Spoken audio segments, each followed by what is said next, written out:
Hey guys, namaste, good evening and welcome back to yet another session of our class 10 ICSE Biology series. In case you're attending my session for the very first time, introducing myself, I'm Ambika, Master Teacher of Biology right here at Vedantu. I hope all of you have had a wonderful weekend and it's time to start yet another fresh week. But yes, we are already in the middle of a very, very important chapter that most of you wanted sessions on, the reproductive system, which is part of human physiology. Right? So we've had a live session already talking about the basics of the reproductive system, wherein we discussed the structure of the male reproductive system and that of the female reproductive system, right? And all of you were very, very active and interacted so well. It was an amazing session that we had on Friday. And today we shall be continuing with the same chapter with yet another extremely important topic, considered very, very difficult by a lot of students, but not actually so if you pay attention in the next 20-30 minutes. And it's a high scoring topic also because it's one of the exam favorites. At least a few questions can be expected from this topic, the menstrual cycle. Well, even if it's not from your exam point of view, it's very, very important to understand this concept even for your practical life, whatever it is. All of you must have a basic understanding of this. Okay, so pay attention, stay tuned, and do not miss anything that I have to tell you in the next, at least in the next 15-20 minutes, because it's going to be extremely, extremely important. Okay, but as always, let's start with a positive frame of mind. You will never always be motivated, so you must learn to be disciplined. And this is very, very true because it's impossible for everyone to stay motivated at all times. You might have seen people who seem to be motivated all the time. Every single day, 24/7, they are like, their motivation is at the peak. But that may not always be the case, even if there are people who seem to be like that. It's very, very normal to feel a little undermotivated at times. So do not get discouraged by that fact. That is what I'm trying to tell you here today. You must learn to be disciplined. As long as you are disciplined, you have a routine for yourself, you know what to do, you know what you are doing, and just in case something lags behind, you need to have the self-motivation and self-discipline basically to bring things back on track and set things forward so that it doesn't affect your long-term goal. And just to remind you, just in case you have missed my last week's motivation session on the importance of self-discipline for success, do go back and have a look at that. Success starts with self-discipline. That was our title for last Monday's motivation session. So do keep that in mind, children. And anyway, keeping all that aside, let's get started and look at the homework question I had given you in the last session. What is the difference between sperm and semen? I did notice that because it was a live session also, by the time I had reached my very last slide wherein I tell you how to connect with me and all that, a lot of you who were attending the live session with me had already given me the answer. But I didn't really find a complete answer in it. A lot of you were very, very close to it. Ayush, Shrivastava, Shilpi Singh, I saw that your answers were close to it, close to complete, but not exactly complete. I found one answer in the comment section that was complete, which was again from Ayush Sharma. Thanks again, Ayush, for being one of my most consistent students. Ayush says that sperm is the male reproductive cell, whereas semen is the fluid released by males during ejaculation. And semen consists of sperms along with the secretions of seminal vesicle, the prostate gland, and the Cowper's gland. And yes, the other Ayush Shrivastava, I remember that in the last session you had asked a question, is Cowper's gland the same as bulbourethral gland? Because the latter was the term that I was using when I explained the topic in my session. So yes, it is synonymous. Cowper's gland and bulbourethral glands are the same thing. So yes, that's what I would call a complete answer to differentiate between sperm and semen. Thanks again, Ayush, and all of you others who also gave me the correct answer. I normally try to pick up the first plus best answer to project out here. So even if there were others who gave me the complete answer correctly, the reason I've not put your name here is only because this was the first one that I received. Okay. So again, I received answers through email from some of you. Do keep going. Thank you for being so dedicated and sincere.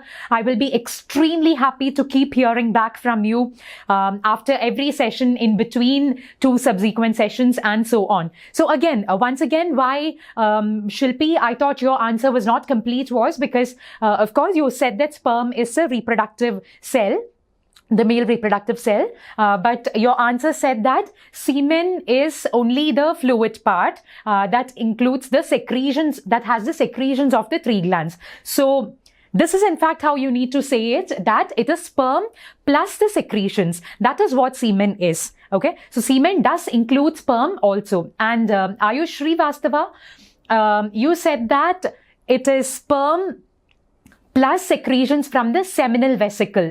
So you had not mentioned prostate and Cowper's gland or bulbourethral gland, which is why, again, your answer was incomplete. Okay, never mind. Let's always stay motivated. Our aim is ultimately only to understand the concept right in our mind. As long as you understand the concept in a crystal clear manner, at the end of the day, for you and for me, that's all that matters. Everything else is secondary, right? So let's continue. Do not forget to hit the like button if you have been enjoying all our sessions. Do remember to share our sessions with all your friends so that everyone out there can get benefited from the amazing sessions that we have. And do remember to subscribe to our channel Vedantu 9th and 10th and hit the bell button so that you get the notifications on all the new updates that we put up on the channel. Right, children? And let's start with a quick recap, not exactly in the form of a quiz this time. Ayush, again, I remember that you wanted to understand the female reproductive system once again.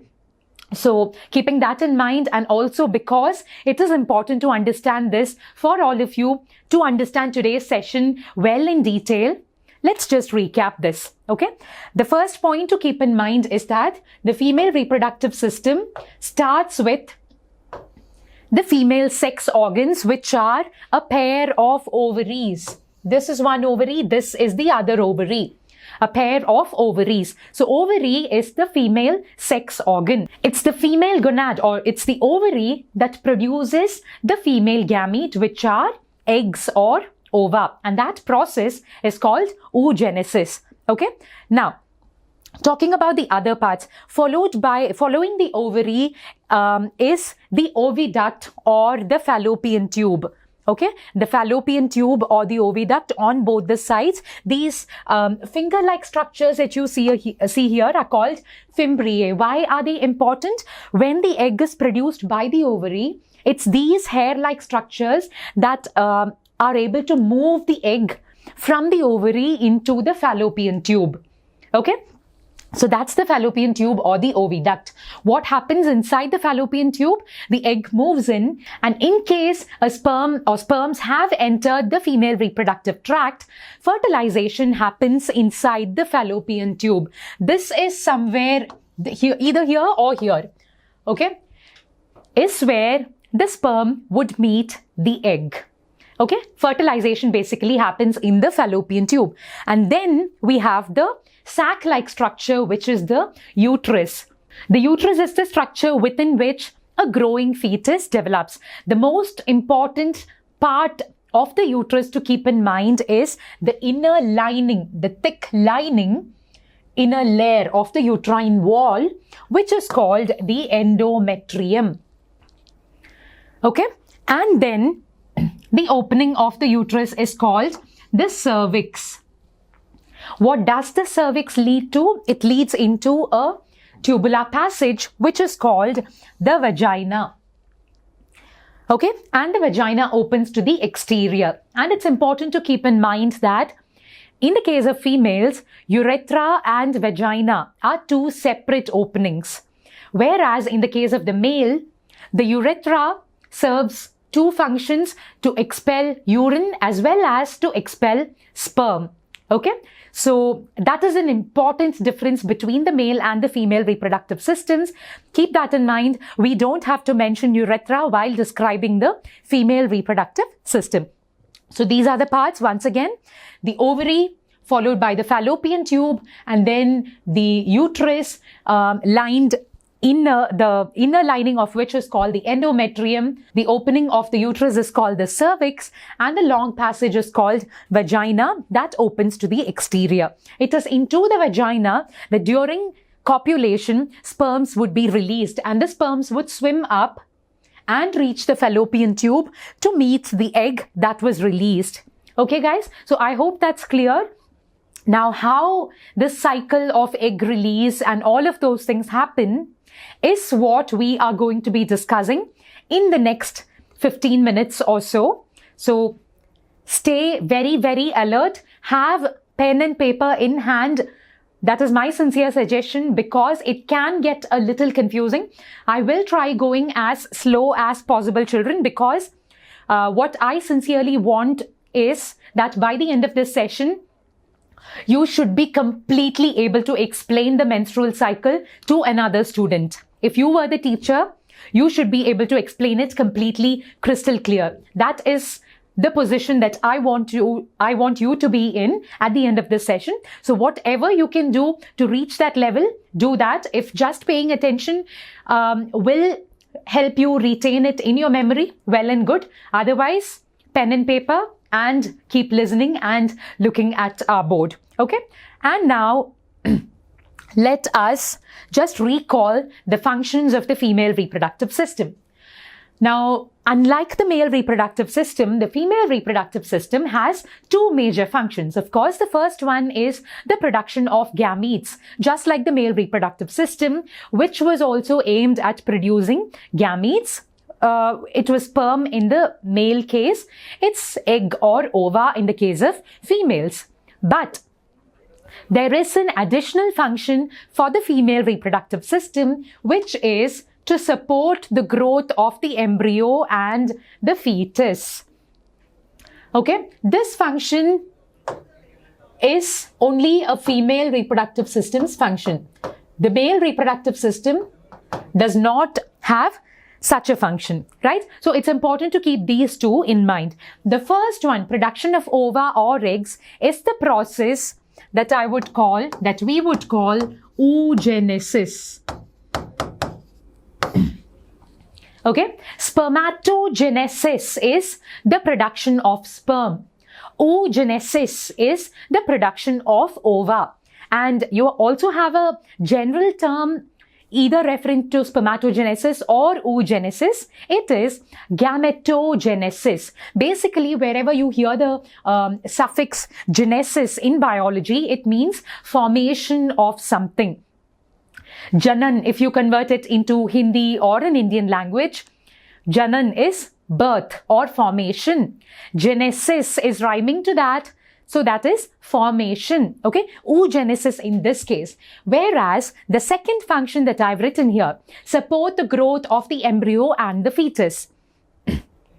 That requires a lot of effort, not just one single step that happens in order to help in this particular function. In fact, the ovary and the uterus and your pituitary and all of these associated hormones work very, very systematically in the form of a monthly cycle. Okay, so the second step here happens as monthly cycles.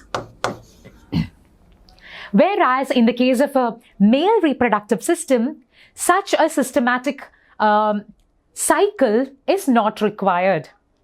In the females, a much more complex process is involved. That is why it happens very, very regularly and happens every single month. What we are going to be discussing now is about what happens in a female's reproductive system in one single month. Okay? So now let's try to understand this. This is what we call the menstrual cycle. The monthly cycle that happens in females is what we call the menstrual cycle. As you can see, it's a complex periodic series of events during which the following occur: development and release of an egg, and build up and breakdown of the uterine lining, basically the endometrial lining. Okay, you can just have a look at this small animation. Okay, so have a look at that. It's the egg that's being formed, it's being released, which is the first step I've written, and then being released out along with the endometrial wall in the form of blood flow or menstrual flow or menses. Okay, that is what this shows. The 2 points that I've written here are shown in the form of an animation in this. Very, very simple.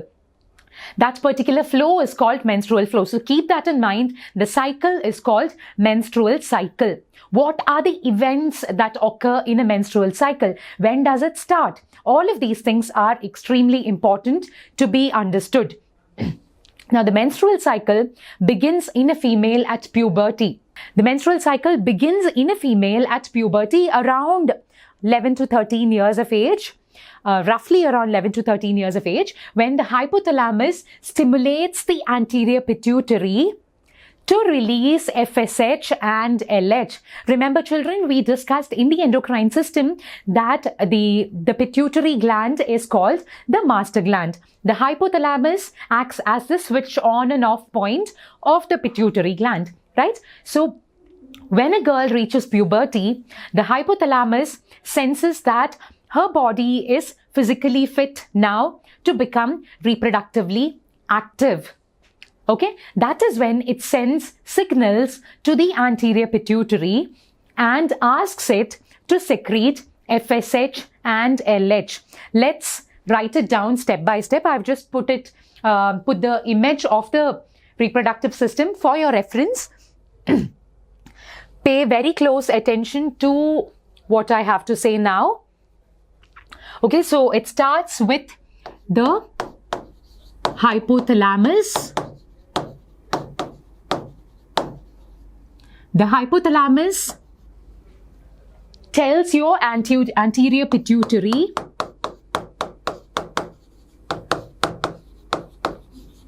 to release FSH, which is follicle stimulating hormone, and another hormone called LH, luteinizing hormone. Okay, very, very important to remember that, FSH and LH. Now, what do they do? So basically, the FSH stimulates the ovary or the ovarian follicle, to be specific, to release a hormone called estrogen. And what does estrogen do? Estrogen helps in releasing an egg. Okay, so like I said, one mature ovarian follicle called the Graphian follicle that I've said, the Graphian follicle, let's write it down somewhere here.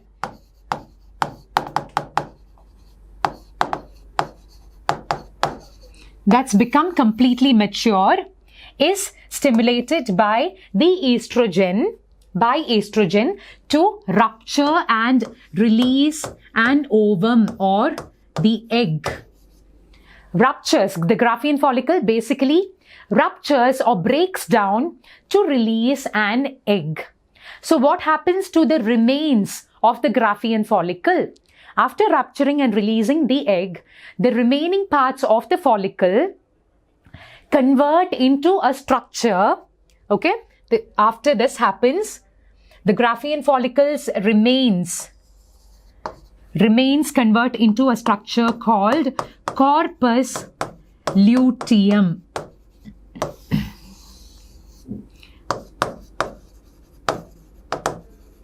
Okay, and this again further secretes a lot of another hormone called progesterone. and it also secretes moderate levels of estrogen.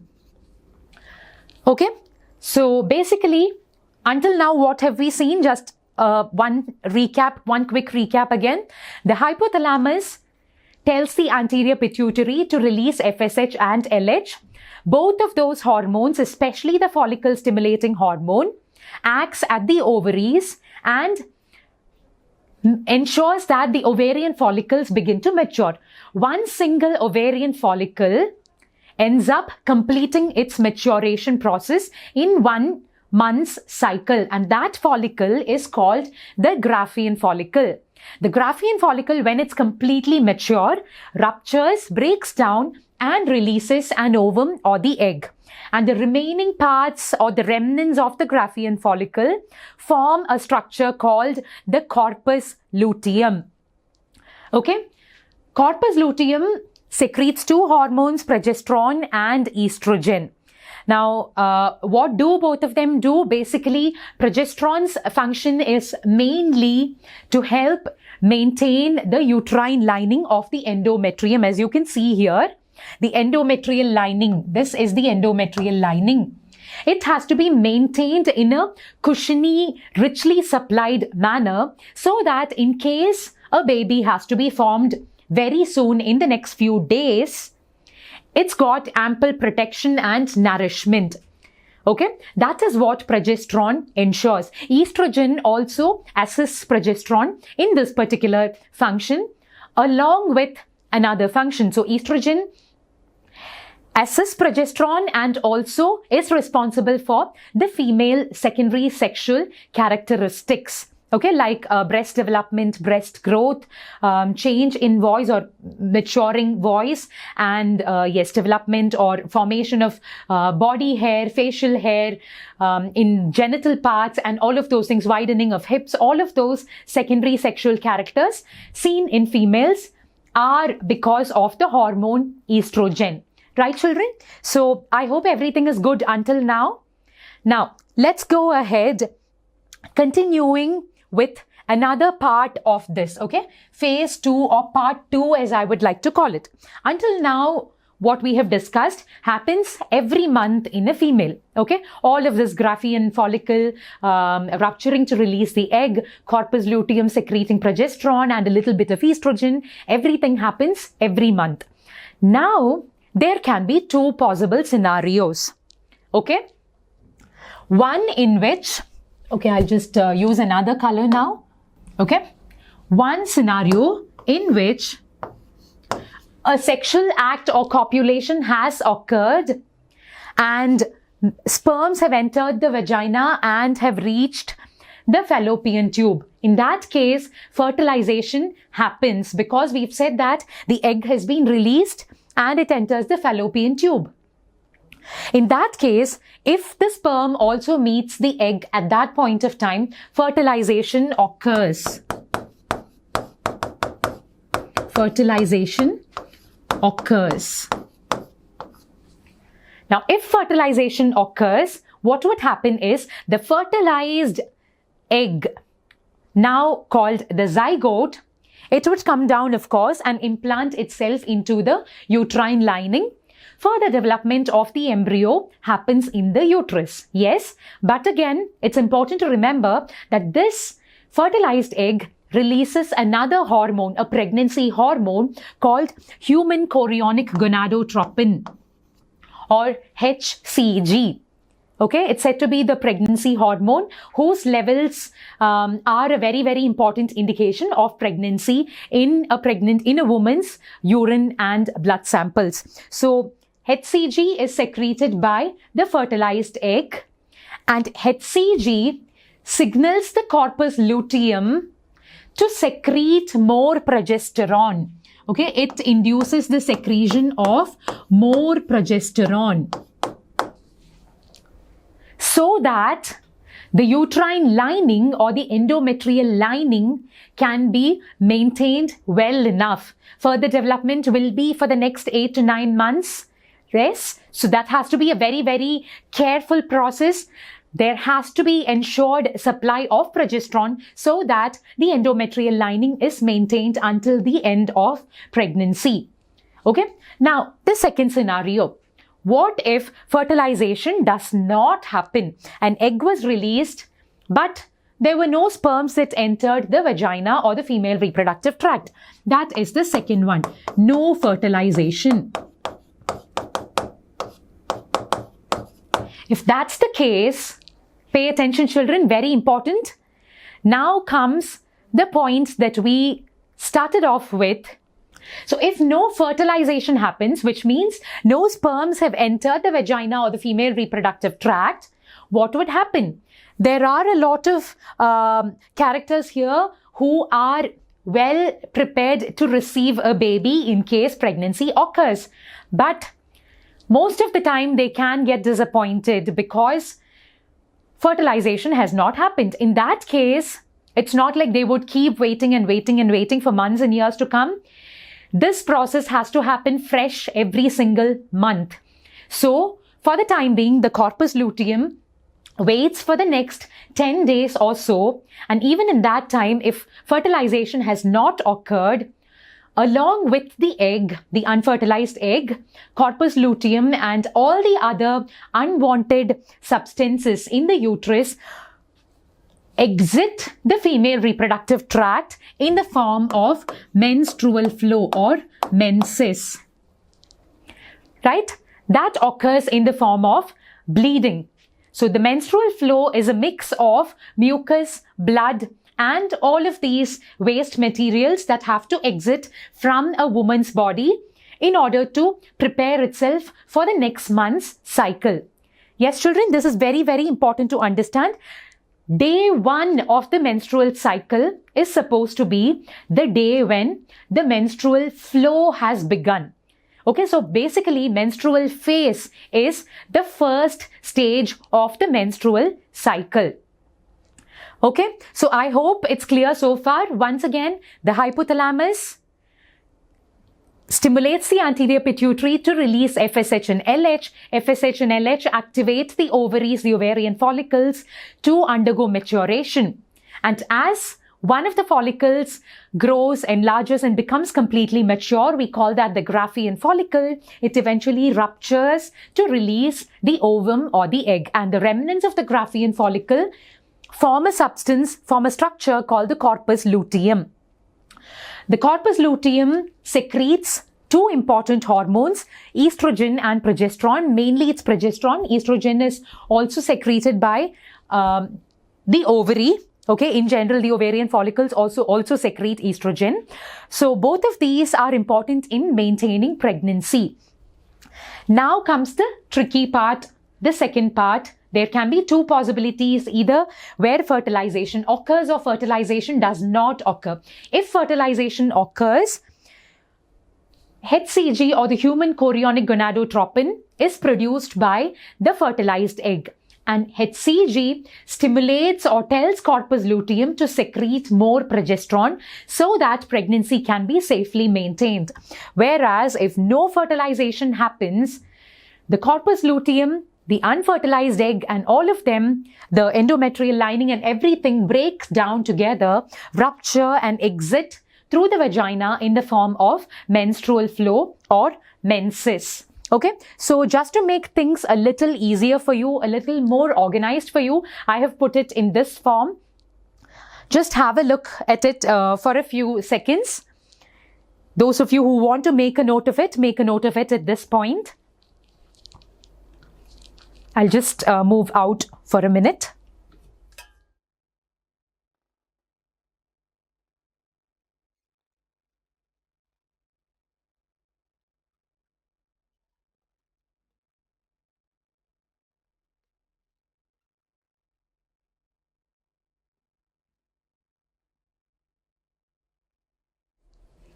Okay, guys.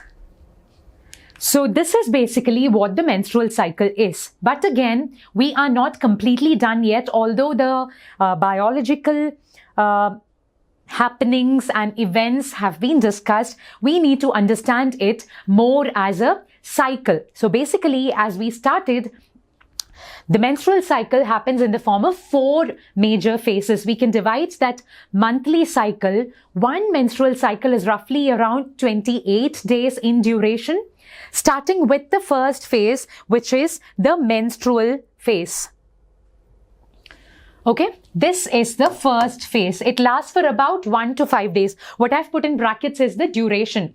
Okay, roughly around 1 to 5 days. What happens is the endometrium shrinks and it sheds along with the unfertilized egg, the corpus luteum and everything else.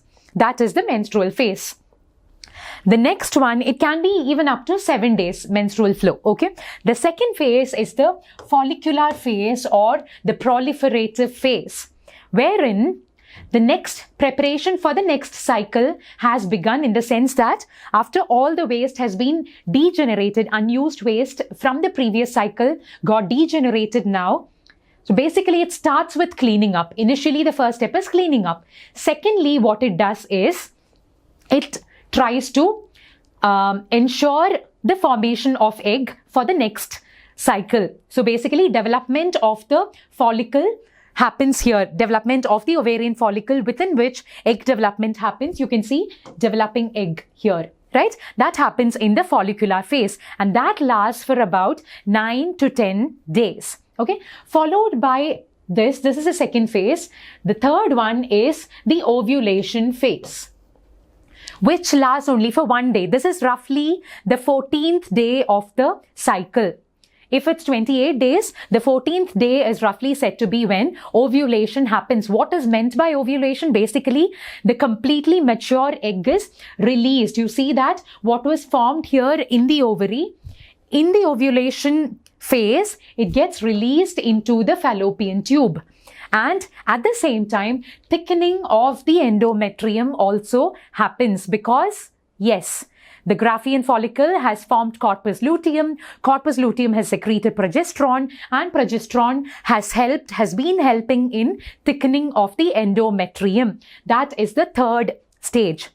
This is followed by the last phase, which is called the luteal phase. Stage 4.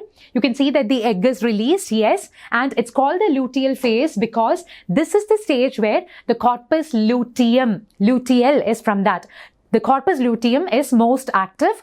Most of the progesterone gets released during this phase, and the endometrium is thickest during this particular stage. And this lasts for about 12 to 14 days, following which, if fertilization has not occurred, menstrual phase happens again, and that would be the beginning of the next month's menstrual cycle. Okay, children? So I hope that is very, very clear. The same thing that I have said here, the 4 phases, menstrual phase, the follicular phase or the proliferative phase, the ovulation phase and the luteal phase. All of these 4, I have just put it in the form of another representation, another diagrammatic representation, a sort of graphical representation to give you better perspective into things. Now, if you look at it, you would know that these are the months, the days of the month that we have mentioned here in the x-axis, at the bottom axis here. Day 1, 2, 3, we have marked it till 29, and then /1. 1 is the beginning or day 1 of the next menstrual cycle. Okay, so just to make that clear. Now here, if you look at it, the peaks that you can see, all these lines that you see are the hormone levels. What you see on top are the pituitary hormone levels that keep fluctuating during the menstrual cycle. The pituitary hormones, yes, that act during this time are FSH and LH, secreted by the anterior pituitary. And you see that the peak is around the time of ovulation. Okay, the peak levels of FSH and LH. Again, ovarian hormone levels, which means estrogen and progesterone. Here, again, estrogen peaks around the time of ovulation. Progesterone also almost there, and it also has a curve that goes like this. Okay, so even if you don't understand the nitty-gritties of those, this is just to give you a rough idea of when it lowers and when it goes high. Okay, as long as you have understood all the phases and what happens, what are the events in each phase, that's all that matters. And what have I shown here? these are the stages of the developing ovarian follicle. Day 1 or day 2, right? The follicle keeps beginning to develop in preparation for the next phase, and then it keeps growing up. Finally, you have the mature follicle. Around the time of ovulation or around the 14th day, the egg gets released. That is what ovulation is. And after that, the next few days is the development of the corpus luteum. Remember, roughly around anywhere between 10 to 13 days or so, this development would happen. Towards the end of that, if pregnancy has not occurred, corpus luteum begins to regress or just shrink down and degenerate, and ultimately at the start of the next cycle, it breaks down in the form of menstrual flow. Okay, so these events which are part of the menstrual cycle are extremely important, children. It can get very confusing also. So just remember these names. I've put them here also: the menstrual phase, the follicular phase or the proliferative phase, of course ovulation in between that, and the luteal phase or secretory phase. These four, remember them in order. Keep in mind, follicular, menstrual phase, when menses begins or menstrual periods begin, is what menstrual phase is. Follicular phase, when the follicle begins to mature. Ovulation, yes, of course, it's only 1 day. No confusion in that. Release of an egg. Okay, release of an ovum. And luteal phase is where the corpus luteum is formed and is completely active to secrete progesterone and estrogen in order to maintain pregnancy. And then it continues into the next cycle. Okay, so that's about it. And let us now have a very quick quiz to see how much you have understood. A very simple question first. The part that thickens each month in preparation for pregnancy. Yes, time is up. The answer is endometrium. The next question. Progesterone is secreted by endometrium, Graafian follicle, corpus luteum, or anterior pituitary. I'll give you exactly 5 seconds. 5, 4, 3, 2, 1, and go. The answer is corpus luteum. Okay. The next question, which of these is the initial stage of the menstrual cycle? Menses, luteal phase, follicular phase, or the ovulatory phase? 5, 4, 3, 2, 1, and go. The answer is menses or the menstrual phase. And yes, this is one interesting fact that I wanted to tell you.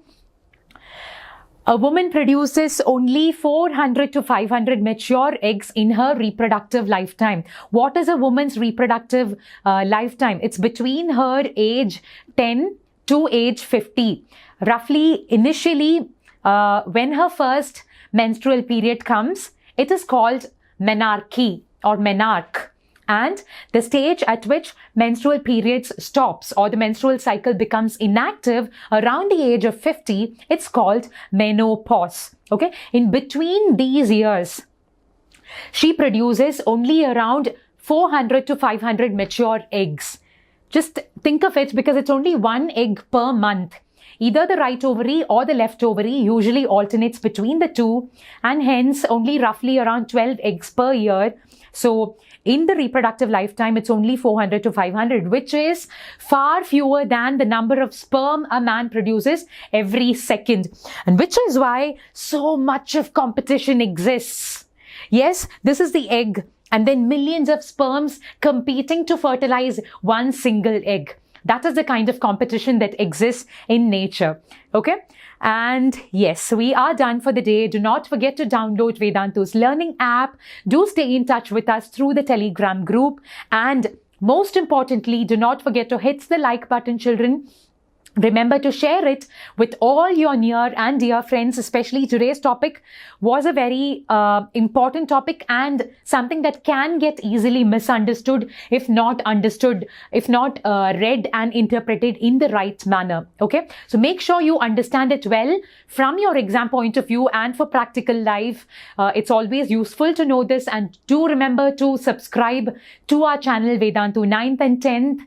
And remember to hit the bell button so that you get all the notifications. Yes, and in the meantime, if there are any concerns, any motivational concern or anything that I can help you with, do remember to send an email to ambika.gopalakrishnan@vedantu.com. And again, in the next session, we shall be continuing with the same chapter. So until we meet again, happy studying, and this is Ambika signing off. Bye-bye.